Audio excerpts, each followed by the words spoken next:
This is Optimal Relationships Daily, episode 216, How to Give Advice So That People Will Listen, Part 1, by Darya Rose with IWillTeachYouToBeRich.com.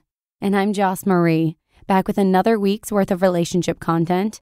With author approval, I narrate hand-selected posts to you every Monday through Friday free of charge. And I cover pretty much anything that's relationship-based, so let us know if you have an author, topic, or blog in mind that you'd like me to cover.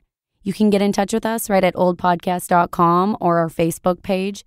Simply search for Optimal Living Daily in Facebook and request access to join. Or the shortcut link is oldpodcast.com/Facebook. But with that, let's hear today's post and start optimizing your life. How to Give Advice So That People Will Listen, Part 1, by Darya Rose with IWillTeachYouToBeRich.com. I look back on my 21-year-old self and cringe. Like a bull in a china shop, I knew what was right, and by God, I was going to tell everyone. Friend. I hate banks. Ramit. Alarmed. I hear a problem I can solve. Why? What's wrong? Friend. They just charged me $34 for an overdraft fee. That's the third time this month. Ramit. Laugh aloud. That's so dumb. I never get overdraft fees. You need to automate your finances. It's so easy. First, you start by creating a conscious spending. Friend bolts like Roadrunner. I really wanted to help, and I knew the right answer, but I wasn't presenting my message in the right way, so it landed with a thud.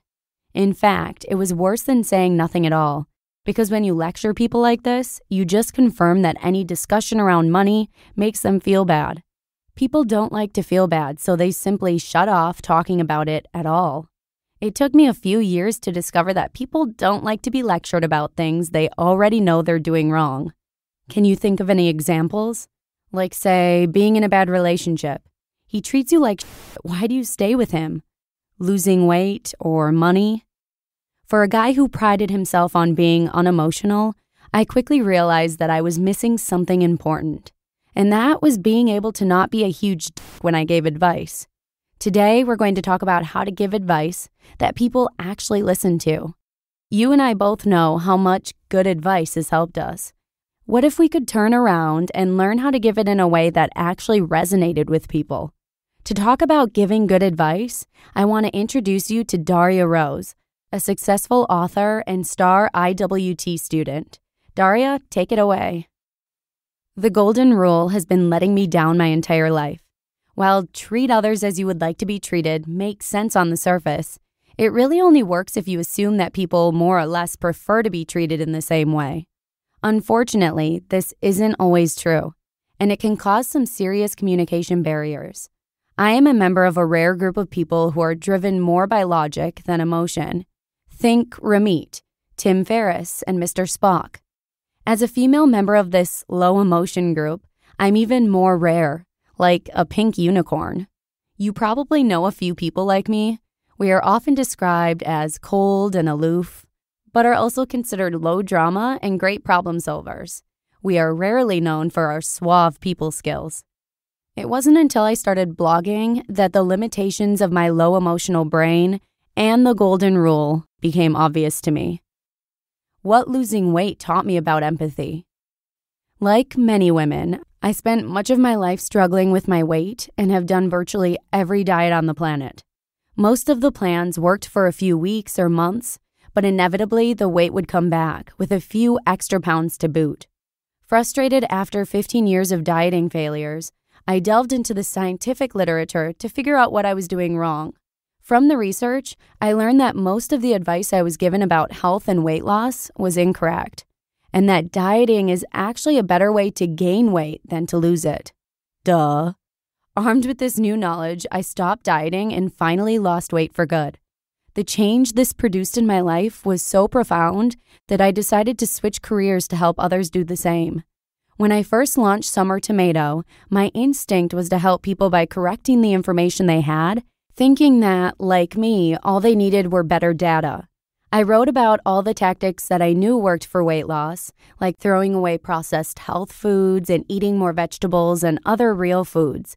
But while people were intrigued by my results, I mostly heard excuses about why they couldn't take action, Like, 1. I'd love to lose weight, but I hate vegetables, so I can't. 2. Cook for myself after work? No freaking way I have time for that.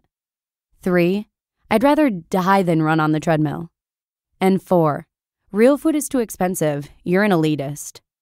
This was my first indication that other people were a lot less like me than I had assumed, and it was preventing me from helping them achieve their goals. To get to the root of this problem, I have spent the past several years focused on the psychology of behavioral change, aka how to help people act on and actually achieve their health and weight loss goals. I've since listened to and analyzed virtually every excuse imaginable that people use for not taking care of themselves, and have figured out how to get around them and get real results. The biggest insight I gained, however, wasn't simply what to communicate, but how to communicate it. Are you less emotional than most people? It turns out what distinguishes low emotional people from regular people, if you're a follower of Jungian psychology, you might call these people thinkers and feelers, respectively, is how much we rely on empathy to communicate. Empathy is the ability to understand and share the feelings of another person. Normal people rely heavily on empathy for most interactions. If you're wondering why this needs explaining, you're probably normal. But if you're a thinker like me, this could be news to you. Thinkers, unlike feelers, have a very low need for empathy. We don't need to feel heard or understood in order to connect with someone. For this reason, we have difficulty understanding the need for empathy in others. This is where the golden rule breaks down. More often than not, the emotional component of a tactical problem such as losing weight seems obvious and somewhat trivial to a thinker. Of course, you want to get healthy and look great. We all do, duh. Instead, we prefer to skip straight to possible solutions. Unfortunately, unless the person receiving the advice also happens to be a thinker, even the best information will likely go unheeded. Like this. Feeler. I would really love to lose 15 pounds. Thinker. That's easy. Just do X. Feeler. But this other thing in my life is really important. Thinker. Just do X. Feeler. Rolls eyes, does nothing. Thinker. Rolls eyes, sighs in frustration. It isn't that thinkers do not have emotions or the capacity for empathy. In fact, in an obviously emotional situation such as a breakup or losing a loved one, we can be very empathetic and great friends to have. It is in situations where emotions aren't front and center, especially those that involve advice or problem solving, where a thinker's lack of understanding of a feeler's emotional needs will prevent effective communication. The good news is that empathetic communication can be learned.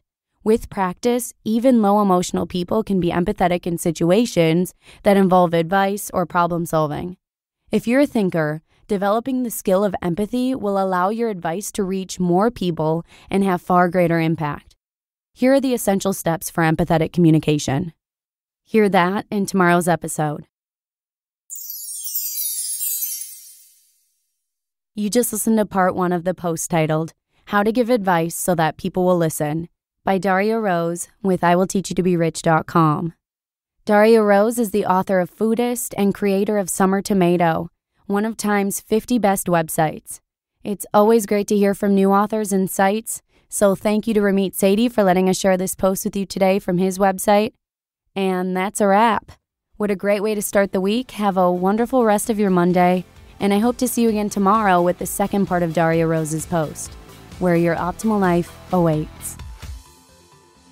Hello, Life Optimizer. This is Justin Malik, creator and producer of this podcast, but also Optimal Living Daily, the show where I read to you from even more blogs covering finance, productivity, minimalism, personal development, and more from incredible bloggers like Derek Sivers, Zen Habits, Mark and Angel, The Minimalists, and all the ones you hear on this show too. So if you enjoyed today's episode and like taking amazing blogs on the go, come on over to Optimal Living Daily and subscribe to that one too. And together, we'll start optimizing your life.